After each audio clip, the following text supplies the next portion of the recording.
வாசிச்ச 119வது சங்கீதத்திலிருந்து 77வது வசனத்தை வாசிக்கிறோம். நான் பிழைத்திருக்கும்படி உம்முடைய இரக்கங்கள் எனக்கு கிடைப்பதாக உம்முடைய வேதம் என் மனமகிழ்ச்சி.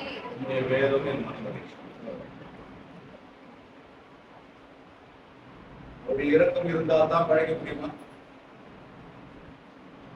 எத்தனை பேர் சொல்றீங்க அவருடைய இரக்கம் இருந்தால் தான் பழக முடியும்? ரொம்ப நல்லது.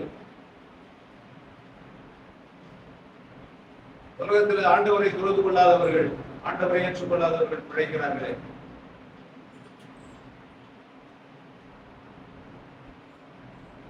ஆண்டவரை அறியாதவர்கள் நம்மளோட நல்லா பிழைக்கிறாங்களே, நம்மளோட வசதியா இருக்கிறாங்களே. எதுக்கு அவருடைய இறக்கம்?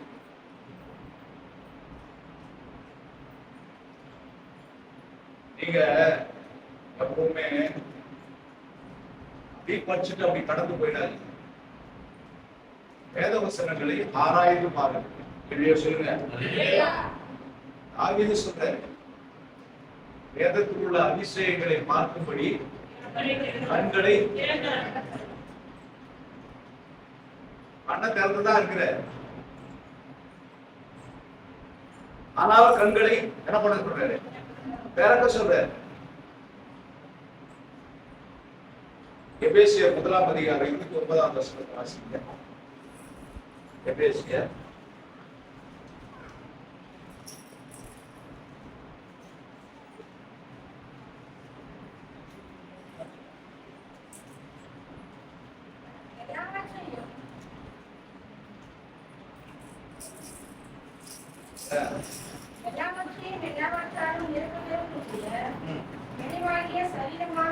இல்ல 19ஆம் வசனம் 1ஆம் அதிகாரம்.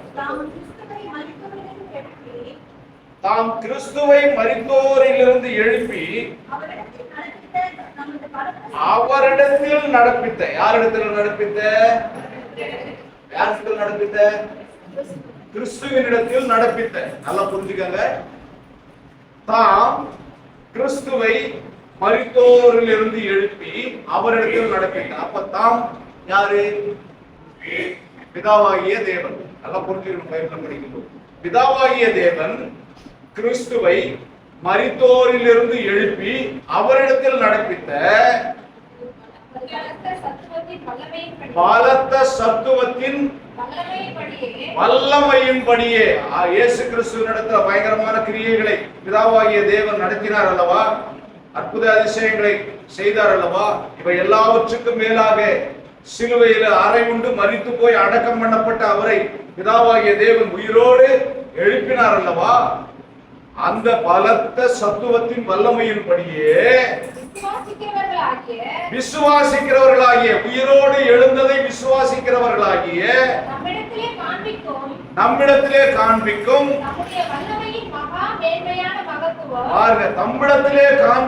மகா மேன்மையான வல்லமையின் மகத்துவம் இன்னதென்பதை நல்லா புரிஞ்சுக்கங்க. மகா மேன்மையான மகத்துவமான வல்லமை ஆண்டவர் இயேசு கிறிஸ்துவினிடத்திலே காண்பித்த அதே வல்லமை உங்களிடத்திலும் காண்பிக்கும்படியாக, நம்மிடத்திலே அவரிடத்திலே காண்பித்த அதே வல்லமையை நம்மிடத்திலேயும் காண்பிக்கும்படியாக, அந்த மேன்மையான மகா வல்லமையுள்ள அந்த வல்லமையை, அந்த மகத்துவத்தை நாம நம்மிடத்திலே காண்பிக்கும்படியாக, ஆண்டவர் நம்மிடத்திலே காண்பிக்கும்படியாக, நீங்கள் அந்த மகத்துவங்களை அறிந்து கொள்ளும்படிக்கு அவர் உங்களுக்கு பிரகாசமுள்ள மனக்கண்களை தர வேண்டும் என்று வேண்டிக் கொள்கிறேன். நல்லா புரிஞ்சுக்கணும். நீங்க அதை படிச்சீங்கன்னா உங்களுக்கு குழப்பமா இருக்கும், புரியவே புரியாது.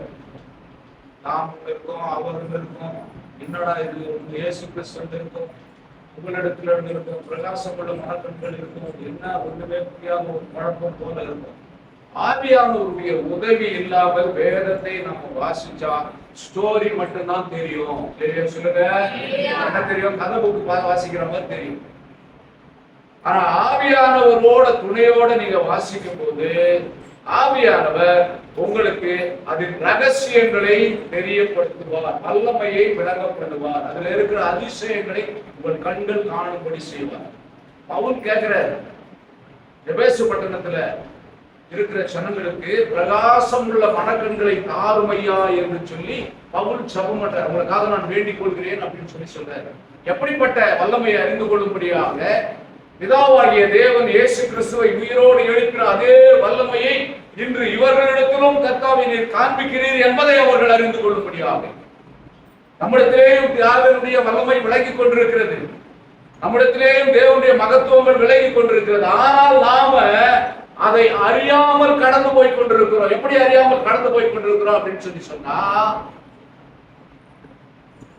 2 பேர் போனாங்க பாத்தீங்களா, இயேசு கிறிஸ்து மரித்து அடக்கம் பண்ணப்பட்ட உடனே ஒரு ஊர்ல இருந்து இன்னொரு ஊருக்கு போனாங்க பாருங்க. 2 சீஷர்கள், அவர்களோடு இயேசு பேசினார் பாருங்க. எடுத்து வாசிக்கலாம் பாருங்க. எங்க போறாங்க, எங்க இருந்து எங்க போறாங்க, எடுத்து வாசிங்க. லூக்கா எழுதின சுவிசேஷம் 24வது அதிகாரம் 13வது வசனம்.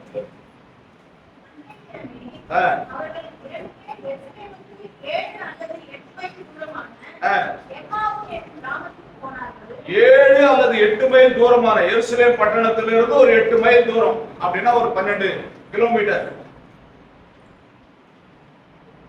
தூரமான எங்கத்தையும் போறாங்க, எம்மாவூர் கிராமத்துக்கு 2 சீஷர்கள் நடந்து போறாங்க. நல்லா பாருங்க, எங்க போறாங்க, என்ன பண்றாங்கன்னு எழுதிருக்குது. எம்மாவூருக்கு என்ன பண்றாங்க, நடந்து போறாங்க. நடந்து போறவங்களுக்கு கண்ணு இல்லாம இருந்தா நடந்து போக முடியுமா, பார்வை இல்லாம இருந்தா நடந்து போக முடியுமா? அப்படி மனசுல வச்சுக்கிட்டு வாசிங்க. அவங்க பார்வையோட தான் நடந்து போறாங்க, வாசிங்க.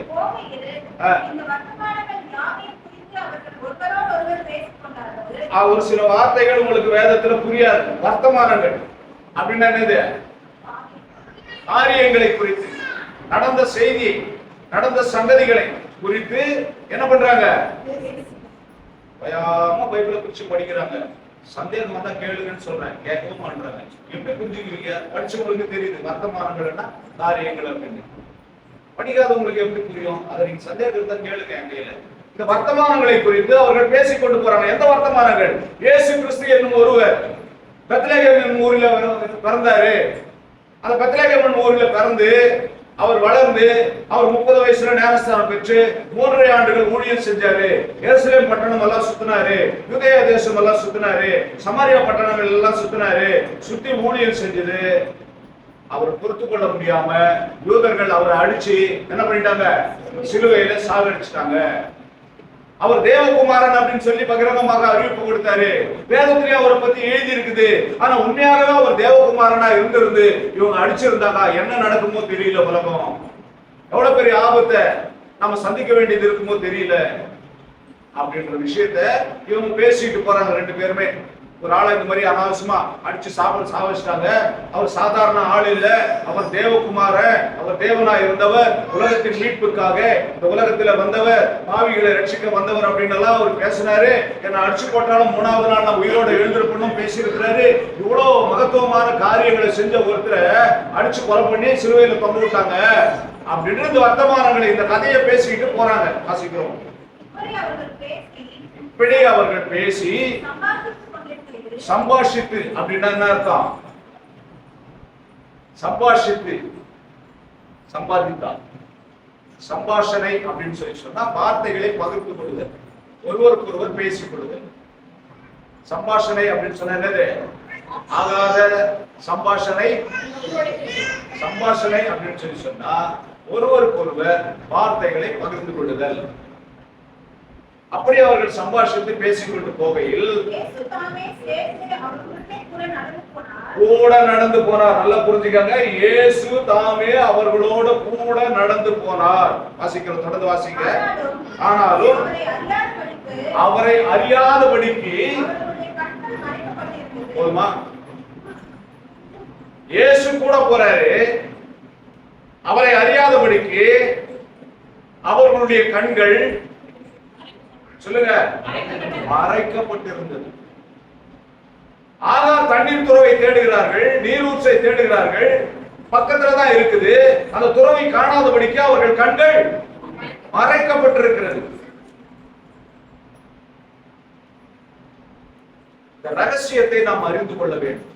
கண்கள் திறக்கப்படுகிற ரகசியத்தை நாம் அறிந்து கொள்ள வேண்டும். அதான் கேட்கிற, வேதத்தில் உள்ள ரகசியத்தை நான் அறிந்து கொள்ள முடியும். 119வது சங்கீதம் எடுத்து வாசிங்க, 18வது வசனம். உம்முடைய வேதத்தில் உள்ள அதிசயங்களை நான் பார்க்கும்படி என் கண்களை திறந்தருளுங்க. அப்போ இந்த ஜெபம் நம்முடைய ஆவிக்குரிய கண்களை திறக்கும். நல்லா புரிஞ்சுக்கணும். மாம்சத்துக்குரிய கண்கள் உண்டு, ஆவிக்குரிய கண்கள் உண்டு. மாம்சத்துக்குரிய மரணம் உண்டு, ஆவிக்குரிய மரணம் உண்டு. நல்லா புரிஞ்சுக்கணும். இந்த சரீரம் செத்து போறது மாம்சத்துக்குரிய மரணம். இந்த ஆவியை யாராலையும் சாகடிக்க முடியாது. இயேசு கிறிஸ்து இந்த பூமியில சொன்னாரு, உங்கள் சரீரத்தை கொல்ல வல்லவருக்கு நீங்கள் பயப்படாமல் சொன்னாரா சொல்லியா? உங்கள் சரீரத்தையும் உங்கள் ஆவியையும் கொல்ல வல்லவருக்கு நீங்கள் என்ன பண்ணுங்க? பயப்படுங்க அப்படின்னு சொல்லி சொன்னாங்க. அப்ப இந்த ஆவியை கொல்ல ஒருவருக்கும் அதிகாரம் இல்லை. இந்த ஆவி என்ன பண்ணும்? இந்த சரீரம் செத்து போனோம்னா இந்த ஆவி தேவனிடத்துக்கு போகும், நியாய தீர்ப்புக்கு போகும். இந்த ஆவியை தேவன் நியாயம் தீர்ப்பார். அப்ப இந்த தேவன் கொடுத்த இந்த ஆவி தேவனிடத்துக்கு போய் சேர்க்கணும். அதை யாருமே தடுக்கவே முடியாது. அந்த ஆவியை யாருமே கொல்ல முடியாது. விஷயத்துக்கு வர்றோம். அந்த 77வது வசனத்துல சங்கீதம் 119:77 நான் பிழைத்திருக்கும்படி, நல்ல கவனமா கேட்கணும். இங்கே பிழைத்திருக்கும்படி அப்படின்னு சொன்னது. நான் ஏற்கனவே சொன்னேன், ஆண்டவருடைய கிருபை இல்லாம இந்த உலகத்துல எத்தனையோ பேர் என்ன பண்ணிட்டு இருக்கிறாங்க? பிழைத்து கொண்டு இருக்கிறார்கள். இவர் கேட்கிற பிழைப்பு இந்த உலகத்துல வாழற பிழைப்பு இல்ல, ஆவிக்குரிய பிழைப்பு. புரியுதுங்களா? இப்போ மாம்சத்துக்குரிய பிழைப்பு ஆண்டவருடைய கிருபை இல்லாம நிறைய பேர் வாழ்ந்துட்டு இருக்கிறாங்க. ஐயா, அதான் வியாபாரி எல்லாம் ஆசீர்வாதமா இருக்கிறான், உலக ஆசீர்வாதம். ஆண்டவர் சொல்றார், அந்த ஆசீர்வாதம் இல்லை. மனுஷன் உலகம் முழுவதை ஆதாயப்படுத்திக் கொண்டால் ஆத்மாவை நஷ்டப்படுத்தினால் அதனாலே லாபம் என்ன? அவர்கள் ஆத்மாவை ஆண்டவருக்கு கணக்கு கொடுக்காம, ஆத்மாவை ஆண்டவரிடத்துல செலுத்தாம, ஆத்மா ஆண்டவரிடத்துல பிரியமா இல்லாம உலக பிரகாரமாக வாழ்ந்து கொண்டிருக்கிறார்கள். அந்த வாழ்க்கை இந்த உலகத்துல யார் ஒண்ணுன்னா வாழலாம். இங்கே நான் சாகாமல் பிழைத்திருக்கும்படி உங்களுடைய கிருபையை நான் வேண்டுகிறேன் என்று சொல்லி அவர் வேண்டுகிற அந்த வாழ்க்கை என்ன தெரியுமா? ஆண்டவரே, உம்மாலே நான் ரட்சிக்கப்பட்டு என் பாவங்கள் மன்னிக்கப்பட்டு இந்த பூமியில நான் உணர்வுள்ள இருதயத்தோடு வாழ வேண்டும். ஆண்டவரே, எது பாவம் எது பரிசுத்தம் என்று அறிகிற அறிவை எனக்கு கொடுத்து பாவம் செய்யாதபடி பரிசுத்தத்தோடு உம்மோடு கூட வாழ்கிற வாழ்க்கை இருக்கிறது. அந்த வாழ்க்கையை தேடுகிறார் அவர். ஆண்டவர் இல்லாம வாழற வாழ்க்கை, ஏதேன் தோட்டத்துல பிரச்சனைக்கு அப்புறம் வாழ்கிற வாழ்க்கை. ஆண்டவரோடு வாழ்கிற வாழ்க்கை பிரச்சனைக்கு முன்னாடி ஆதாம் ஏவாள் வாழ்ந்த வாழ்க்கை. அல்லேலூயா. அதனாலதான் பவுல் எழுதுறாரு, ஒருவன் கிறிஸ்துவுக்குள் இருந்தால் பழையவைகள் ஒழிந்து போயின. பழையதோடு சேர்ந்து வாழ்கிற வாழ்க்கையை அங்கே அவர் எழுதவில்லை, அங்கே அவர் பதிவு செய்யவில்லை. எனக்கு நீ புதிய வாழ்க்கையை உம்மோடு, உம்மை அறிகிற அறிவோடு, உம்மை துதிக்கிற துதியோடு, உம்முடைய பரிசுத்தத்தோடு. ஆண்டவர் சொல்லிட்டார், நான் பரிசுத்தர், ஆகையால் நீங்களும் எனக்கு ஏற்ற பரிசுத்தர், எனக்கு ஏற்ற, அந்த வார்த்தையை மென்ஷன் பண்ணியிருக்கார், எனக்கு ஏற்ற பரிசுத்தவான்களாக இருக்கிறார். அப்போ அவருக்கு ஏற்ற மாதிரி வாழ்கிற வாழ்க்கையை தான் அங்கே அவர் பதிவு செய்கிறார். சொல்றாரு. அப்புறம் சொல்றாரு, என்ன சொல்றாரு? என்னுடைய வேதம் என்னுடைய மகிழ்ச்சி.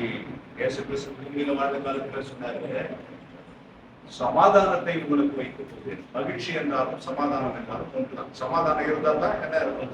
மகிழ்ச்சி இருக்கும். சமாதானம் இல்லைன்னா நம்ம எல்லாரும் தலையை என்ன பண்ணிருக்கோம்? அவங்க போட்டு அங்க. இயேசு கிறிஸ்து என்ன சொல்றாரு? நான் உங்களுக்கு சமாதானத்தை வைத்து போகிறேன், வைத்து போகிறேன். அவர் போகும்போது சொன்ன கடைசி வார்த்தைகளில அது எப்படிப்பட்ட சமாதானத்தை அவர் பிரகடனப்படுத்துகிறார்? அவருடைய எண்ணம் என்ன? நல்லா புரிஞ்சுக்கங்க. நான் உங்களுக்கு சமாதானத்தை வைத்து போகிறேன். நீங்க கவலையா இருந்தீங்கன்னா ஒயின் ஷாப்ல போய் உட்கார்ந்து உங்க பிரச்சனையை கவலையை மறந்துடுங்க.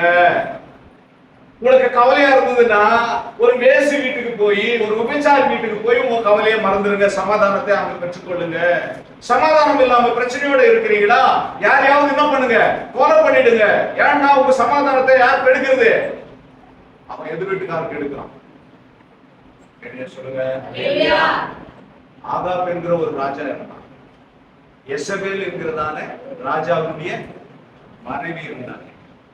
சொல்லுங்க, இதானே ஆகாப்புடைய மனைவி பேர் எசபேல் தானே? ஐயா, எனக்கு சந்தேகம் இருக்கு. யாருக்காவது தெரியுமா? எசபேல் தானே? நாபேத் என்கிற ஒரு திராட்சை தோட்டத்தை வச்சிருக்கிறோம், ஒரு கீரை கொலையை வச்சிருக்கிறோம், இருக்கிறோம் ஒரு சின்ன தோட்டத்தை, சொந்த நிலத்தை வச்சிருக்கிறோம், இஸ்ரவேல் தேசம்.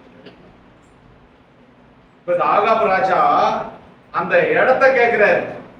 யார்கிட்ட போய்? நாபேத் கிட்ட கேட்கிறாரு. அவர் என்ன பண்றாரு? இது என்னுடைய பிதாக்களுடைய சுதந்திரம், இதை நான் என்ன பண்ண மாட்டேன், கொடுக்க மாட்டேன். உங்களுக்கு தேவையான வேற எங்கேயாவது வாங்கிக்கோங்க. அது என்ன என் நிலத்து மாதிரியே நீங்க கண்ணா இருக்கிறீங்களே. அது அரண்மனைக்கு பக்கத்துல இருக்குது. சொல்லுங்க. அதனால இவர் என்ன பண்றாரு? இவரே தொடர்ந்து ஆட்சி செய்ய போற மாதிரியும், இவரே நித்திய காலமாக அவர் அங்க வாழ போற மாதிரியும் அந்த இடம் தான் வேணும்னு பிடிவாதம் பண்றாரு. யாரு யாரு கேட்கறதுக்கு கரெக்டா கவனிச்சிங்கன்னா தான் பதில் சொல்றேன். யார் கேட்கறது? ஆகாப் ராஜா கேட்கிறாரு. வீட்டுக்கு போறாரு, ரொம்ப கவலையா இருக்கிறாரு. அரண்மனையில இருந்து வீட்டுக்கு போகும்போதுதான் வீடு தனியா இருக்கு. எப்பவுமே ராணி கூட இருக்க முடியாது இல்லையா அமைச்சரவையில. வீட்டுக்கு போகும்போது ரொம்ப சோகமா கவலையா பண்ணிருக்காரு. இவனுடைய கவலைக்கு காரணம் என்ன? நிலம், நகத்தினுடைய உரிமையாளர். இவனுக்கு சந்தோஷம் வரணும்னா என்ன பண்ணணும்? நிலத்தை வாங்கணும். நிலத்தை கொடுக்க மாட்டான். வேற என்ன பண்ணணும்? அதிகாரம் அவங்க கையில் இருக்குது, அரசாங்கம் அவங்க கையில் இருக்குது. அவனுக்கு பிளஸ்மெண்ட் நிலத்தை எடுத்துக்கணும். இந்த ஆலோசனையை யார் கொடுக்குறாங்க? சொல்லுங்க, மனைவி கொடுக்குறாங்க. ஐயா, நீ சந்தோஷமா இருக்க வேண்டிய ஆளு. நீ யாரு? நீ ராஜா. நீ ஒரு சின்ன மேட்ருக்கு, ஒரு சப்ப மேட்ருக்கு, ஒரு சாதாரண மேட்ருக்கு நீ என்ன பண்ணிட்டு இருக்கிற? பூஜையை தொங்க போட்டுக்கிட்டு உட்கார்ந்து இருக்கிற. போயா அவன் அடிச்சு காலி பண்ணியா? உனக்கு தெரியாத தந்திரமா? தந்திரம் தெரியலன்னா நான் சொல்றேன். சொல்லுங்க, காலி பண்ணிட்டு அவன் நிம்மதியா இருக்கலான்னு நினைக்கிறேன். இப்ப இயேசு கிறிஸ்து வாக்கு பண்ணின சமாதானம் எப்படிப்பட்ட சமாதானமா? ஒயின் ஷாப் சமாதானமா? உபச்சார சமாதானமா? அடுத்தவர் பொருட்களை அபகரித்துக் கொள்ள கொலை செய்யும் சமாதானமா? கொஞ்சம் யோசனை பண்ணிட்டு பாருங்க. என்னுடைய சமாதானத்தையே உங்களுக்கு வைத்து போகிறேன் அப்படின்னு சொன்னார். இயேசு கிறிஸ்துவின் சமாதானம் என்னடா அப்படின்னு சொல்லி சொன்னா, விட்டு கொடுப்பது, பெருமை இல்லாமல் வாழ்வது, கோபம் இல்லாமல் வாழ்வது, பொறாமை இல்லாமல் வாழ்வது, அன்பினாலே சகலத்தையும் ஆதாயப்படுத்திக் கொள்வது. என்ன ஒருத்த அடிக்க வரான்டான்னா அவனுக்கு நான் மனம் இறங்கினா அவன் அடுத்த நாள் திருந்துவதற்கான வாய்ப்பு உண்டு. அவனை திருப்பி அடிச்சா ஜென்மத்துக்கு திருந்துவதற்கான வாய்ப்பு இல்ல. இதுதான் இயேசு கிறிஸ்து கொடுக்கிற சமாதானம். அவர் சொல்றார், என்னுடைய சமாதானத்தை உங்களுக்கு நான் வைத்து போகிறேன். அது உலகம் கொடுக்கிற சமாதானமா இருக்காது. நாம் என்ன பண்ணிட்டு இருக்கிறோம்? நமக்கு சமாதானம் இல்லைன்னா உலகத்தை தேடி போயிட்டு இருக்கிறோம். மனைவி இடத்துல சண்டை போட்டா நேரம் ஒயின் ஷாப் போறாரு. ஐயா, சமாதானத்தை தேடி. அம்மா என்ன பண்றாங்க? நேரம் எங்கேயாவது போறாங்க, வேற எங்கோ போறாங்க. இயேசு கிறிஸ்து நல்ல சிநேகிதர். விரோதிய கூட என்ன சொன்னாரு? பார்த்து சிநேகிதனே, ரொம்ப பெஸ்ட் ஃப்ரெண்டுங்க இயேசு கிறிஸ்து. இயேசு கிறிஸ்துவை நீங்க நேசிப்பீர்களானால், வேதத்திலிருந்து நீங்கள் சமாதானத்தை தேடுவீர்களானால், உங்க சமாதானத்தை ஒருவரும் என்ன பண்ண முடியாது, மறிக்க முடியாது. அதான் சொல்றாரு. என்ன சொல்றாரு? 77வது வசனம் என்ன சொல்றாரு பாருங்க. நான் பிழைத்திருக்கும்படிக்கு உம்முடைய இரக்கங்கள் எனக்கு கிடைப்பதாக உம்முடைய வேதம் என்னுடைய மகன மகிழ்ச்சி. மகிழ்ச்சியை எங்க தேடணுமோ வேதத்துக்குள்ளே தேடணும். வேதத்துல எத்தனையோ மகிழ்ச்சியான சம்பவங்கள் இருக்கிறது. நம்மை மகிழ்ச்சியாக வைக்கக்கூடிய எத்தனையோ ஆலோசனைகள் இருக்கிறது. அந்த வேதத்திலிருந்து தான் நம்முடைய மகிழ்ச்சியை தேட வேண்டும். எடுத்து வாசிக்கலாம். இன்னொரு வசனத்துக்கு நம்ம வாசிக்கிறோம் பாருங்க. எபேசியர்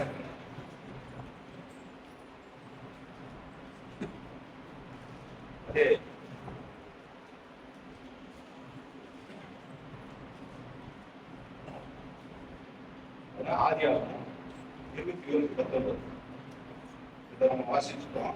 சொல்லிட்டேன். உபாகமம் புத்தகம் 29ஆம் அதிகாரம் 2-4 வரைக்கும். உபாகமம் புத்தகம் 29.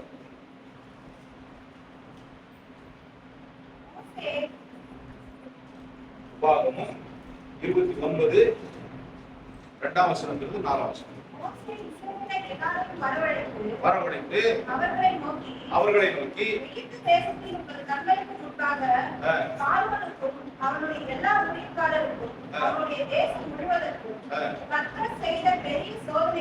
பெரிய அடையாளங்களையும் அற்புதங்களையும் கண்ணார கண்டீர்கள். பாக்குறோம், எந்த கண்ணால பார்த்தோம்? மாம்ச கண்ணால பார்த்தோம். ஆயிலும்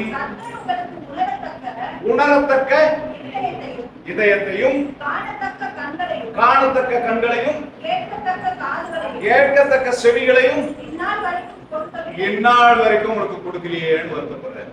இங்க பவுல் வருத்தப்படுறாரு.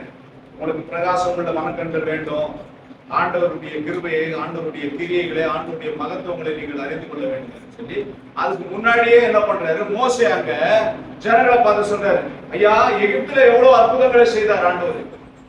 சின்ன சாதாரணமான விஷயமா? அவர் செஞ்ச காரியங்கள் சாதாரணமான விஷயமா? 10 வாதைகளை இஸ்ரவேல் ஜனங்களுக்கு கொடுக்கும் போது அதையெல்லாம் உங்களுடைய கண்கள் கண்டதே. எகிப்துல இருக்கிற தலைச்சர்கள், பார்வோன் வீட்டில் இருக்கிற தலைச்சர்கள் எல்லாம் அழியும் போது அந்த அழிவை உங்கள் கண்கள் கண்டதே. தவளைகளும் பேன்களும் நதியில ரத்தமும் இருக்கும்போது அதை உங்களுடைய கண்கள் கண்டதே. வெட்டுக்கிளிகள் வந்த போது உங்களுடைய கண்கள் கண்டதே. பாம்பு, பெரிய பாம்புகளாயி அந்த பாம்பு மோசேயுடைய கோல் ஏற்படுத்தின பாம்பு வந்து விழுங்கினது உங்கள் கண்கள் கண்டதே. இப்படிப்பட்ட அற்புதங்களை நீங்க எகிப்திலே கண்டது மாத்திரம் இல்ல, வனாந்திரத்திலேயே ஆண்டவர் உங்களை அற்புதமாய் வழி நடத்தினாரு. அதையெல்லாம் நீங்கள் கண்டீர்கள். ஆனாலும் அப்படின்னு சொல்லிட்டு ஒன்று சொல்றாரு, அதையெல்லாம் உணரத்தக்க இருதயத்தையும் கண்களையும் செவிகளையும் வாயையும் உங்களுக்கு ஆண்டவர் கொடுக்கல.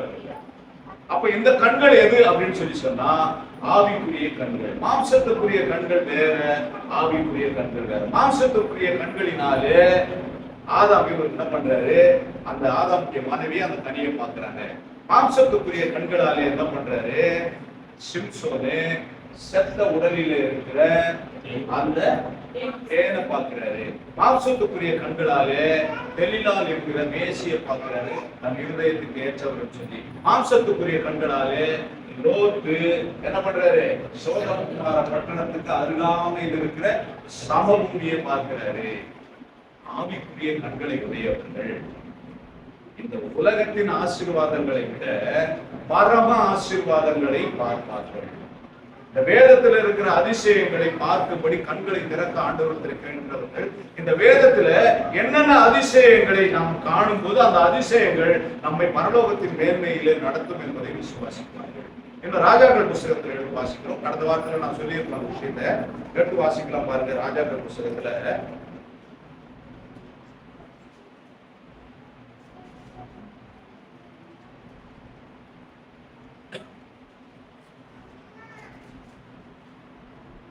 2 ராஜாக்கள் புஸ்தகம் 6ஆம் அதிகாரம் 17வது வசனம். அப்பொழுது எலிசா விண்ணப்பம் பண்ணி, கர்த்தாவே இவன் பார்க்கும்படி இவன் கண்களை திறந்தருளுங்க. கடந்த வாரத்துல சொல்லியிருப்பேன்னு நினைக்கிறேன். சொன்னா இந்த செய்தி கடந்த வாரத்துல பிரசங்கிக்கப்பட்டதா? இல்ல. சரி, என்ன நடக்குது அப்படின்னு சொல்லி சொன்னா, இஸ்ரவேலின் ராஜா எதிராக இன்னொரு ராஜா, அது மேல இருந்து படிச்சீங்கன்னா தெரியும். அவர் எந்த தேசத்து ராஜா? சீரியாவிலிருந்து ஒரு ராஜா. சீரிய ராஜா என்ன பண்றான்? இஸ்ரவேல் தேசத்தை எப்படியாகிலும் தமக்கு உடமையாக்கி கொள்ள வேண்டும் என்று சொல்லி அவன் கோரிட்டு ஒவ்வொரு முறையும் ஆட்களை அனுப்புவான். சண்டை போறதுக்கு ஆட்களை வேவுக்காரர்களை அனுப்பி போய் எந்த இடத்துல நம்ம பாளையம் இறங்கினா ஈஸியா ஜெயிக்கலாம் அப்படிங்கிறத பாருங்க அப்படின்னு சொல்லி அனுப்புவான். இந்த செய்திய சபத்துல இருக்கிற தீர்க்கதரிசி கண்டுபிடிச்சு என்ன பண்றான்? இஸ்ரவேலின் ராஜாவுக்கு தகவல் கொடுப்பான். நான் சுருக்கமா சொல்றேன், நீங்க படிச்சீங்கன்னா அதெல்லாம் லேட்டா. அதனால இஸ்ரவேலின் ராஜா என்ன பண்ணுவான்? அந்த எதிரி நாட்டு சீரிய நாட்டு ராஜா இங்க வராதபடி நல்ல பாதுகாப்பை ஏற்படுத்தி அவன் ஒவ்வொரு முறையும் தப்பிச்சுக்குவான். இந்த ராஜாவை கொலை செய்யணும்ன்ற திட்டத்தோடு அவன் எடுக்கிற முயற்சிகள் எல்லாம், சீரிய நாட்டு ராஜா எடுக்கிற முயற்சிகள் எல்லாம் என்ன ஆயிடும்? தோல்வியில முடியும். அப்போ கேட்பான் இந்த சீரிய நாட்டு ராஜா அங்க இருக்கிற அமைச்சரவையில் இருக்கிற அமைச்சர்களை கூப்பிட்டு, யாரோ ஒரு திருட, அதாவது உளவாளி நம்ம கிட்ட இருக்கிற விஷயத்தை கொண்டு போய் என்ன பண்றான், அவங்க தேசத்து ராஜாவுக்கு தகவல் சொல்லிடுறான். அதனால நம்ம போடுற திட்டம் எல்லாம் என்ன ஆகல, ரீச் ஆகல. நம்ம போட்ட திட்டத்தை நம்ம ஜெயிக்க முடியல. யாரோ ரகசிய தகவல்களை பரிமாறுகிறார்கள் அப்படின்னு சொல்லி என்ன பண்றான், யாரு அதை கண்டுபிடிக்கிறாங்க. அப்போ அந்த அமைச்சரவையில் இருக்கிற ஒரு அமைச்சர் சொல்றான், ராஜா நீங்க நினைக்கிற நினைப்பு தப்பு. அங்க ஒரு தீர்க்கதரிசி இருக்கிறார். இஸ்ரவேல் தேசத்துல யார் இருக்குது, ஒரு தீர்க்கதரிசி இருக்கிறார். நம்ம ஏற்கனவே வேத பாடங்கள்ல பார்த்தோம். தீர்க்கதரிசிகளாகிய தம்முடைய ஊழியக்காரருக்கு எந்த காரியத்தையும் ஆண்டவர் என்ன பண்ண மாட்டாரு, மறைக்கவே மாட்டாரு, எல்லாத்தையும் வெளிப்படுத்திடுவார். அங்க ஒரு தீர்க்கதரிசி இருக்கிறான். அந்த தீர்க்கதரிசி நீங்க பள்ளி அறையில பேசுகிற ரகசியத்தை கூட என்ன பண்ணுவான், கண்டுபிடிச்சிருவான். லேடியா சொல்லமா, யாருக்கெல்லாம் தூக்கம் வருது சொல்லுங்க.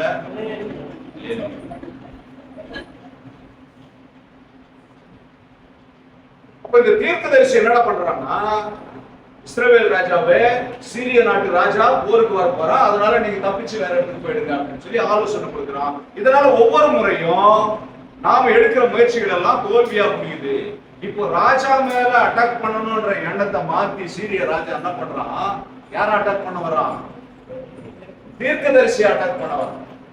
சொல்லுங்க, தீர்க்கதரிசினால தானே நம்மளுடைய திட்டங்கள் எல்லாம் ஸ்பாயில் ஆகுது. அதனால இந்த தீர்க்கதரிசியை சுத்தி ராணுவங்களை அனுப்புறான், ரதங்களை அனுப்புறான், குதிரைகளை அனுப்புறான், போர் சேவகர்களை அனுப்புறான்.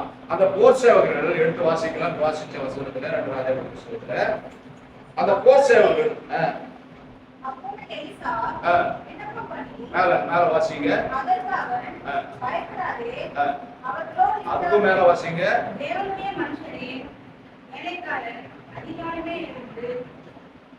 வாசிங்க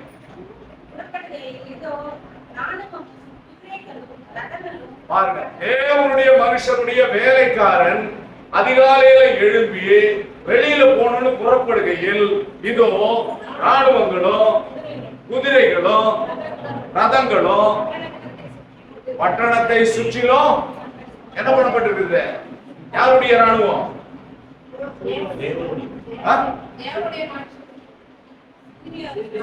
சீரியா தேசத்து ராஜா அனுப்பின ராணுவம். இப்படி நீங்க சரியா புரிஞ்சுக்கணும்னா சீரியா தேசத்துல இருந்து யாரை பிடிக்க, தீர்க்கதரிசியை பிடிக்க, அந்த பட்டணத்தை முற்றுகை போட, பட்டணத்தை சுற்றிலும் ராணுவத்தை என்ன பண்ணிருக்காங்க, இறக்கி இருக்கிறாங்க. இப்ப இந்த தேவனுடைய மனுஷன் தீர்க்கதரிசியினுடைய வேலைக்காரன் வெளியில போன புறப்படும் போது அந்த அவருடைய கண்களுக்கு இங்கே எதிரி நாட்டு ராஜா, சீரிய நாட்டு ராஜா அனுப்பின ராணுவங்கள் சுற்றி இருக்கிறத பாக்குறான். பார்த்துட்டு உள்ள போறான். உள்ள போய் யார்கிட்ட சொல்றான், தீர்க்கதரிசி கிட்ட சொல்றான். என்ன சொல்றான் வாசிக்கிறோம், என் ஆண்டவனே, ஊழியக்காரன ஆண்டவனே கூப்பிட்டாங்க. எவ்வளவு மரியாதை கூப்பிட்டாங்க. ஊழியக்காரனை பார்த்து ஊழியக்காரனுக்கு அசிஸ்டன்ட் என்ன பண்ணி இருக்கிறாரு, ஆண்டவனே கூப்பிட்டாரு. சாரால் என்ன பண்ணிட்டாங்க தெரியுமா, ஆபிரகாமை பார்த்து மனைவி வீட்டுக்காரன் பார்த்து சொன்னாங்க, ஏய் அதுதான் உங்களுக்கு மரியாதை. யாரை பார்த்து அவன் தான் உங்களுக்கு மரியாதை. நானும் போட்டு இருக்கிறேன். எத்தனையோ குடும்பங்களில தரப்பூர்வமான வார்த்தைகளை பயன்படுத்துகிறார். சபைக்கு கிறிஸ்து தலையா இருக்கிறாரு, ஸ்திரீக்கு தலையாரு புருஷன். புருஷனை கனம் பண்ணாத ஸ்திரீ அவங்க தலையை அவங்களே கனவீனப்படுத்துகிறாங்க, அவங்க மரியாதையை அவங்களே கெடுத்துக்கிறாங்க. அதே மாதிரி ஸ்திரீ தான் புருஷனுக்கு கிரீடமா இருக்கிறாங்க. யோசனை பண்ணி பாருங்க. இங்க அந்த வேலைக்காரன் ஊழியக்காரனை பார்த்து, தீர்க்கதரிசியை பார்த்து, ஆண்டவனே என்ன பண்றது அப்படின்னு கேக்குறாரு. வாசிக்கணும், வாசிக்க. அதற்கு அந்த தீர்க்கதரிசி, பயப்படாதே, அவர்களோடு இருக்கிறவர்களை பார்க்கிலும் நம்மோடு இருக்கிறவர்கள் அதிகம். இதுதாங்க, இதுதான் எபேசியர் 1ஆம் அதிகாரம் 27ஆம் வசனம் இல்லையா, 106ஆம் வசனம் இல்லையா, நம்ம 19ஆம் வசனத்துல நம்ம வாசிச்சது. கிறிஸ்துவை தேவன் எழுப்பினது போல உங்களையும் தேவன் எழுப்புவார் என்கிற வல்லமையை, என்கிற மகத்துவத்தை நீங்கள் அறிந்து கொள்ளும்படி உங்களுக்கு பிரகாசம் உள்ள மனக்கண்கள் தேவை. ஆகாருக்கு அந்த மனக்கண்கள் இல்லாததினாலே தன்னுடைய பிரச்சனையிலே அங்கலாய்த்து அழுதாள். தேவன் ஆகாருடைய கண்களை திறந்தார். ஆகாருடைய பிரச்சனை தீர்ந்தது.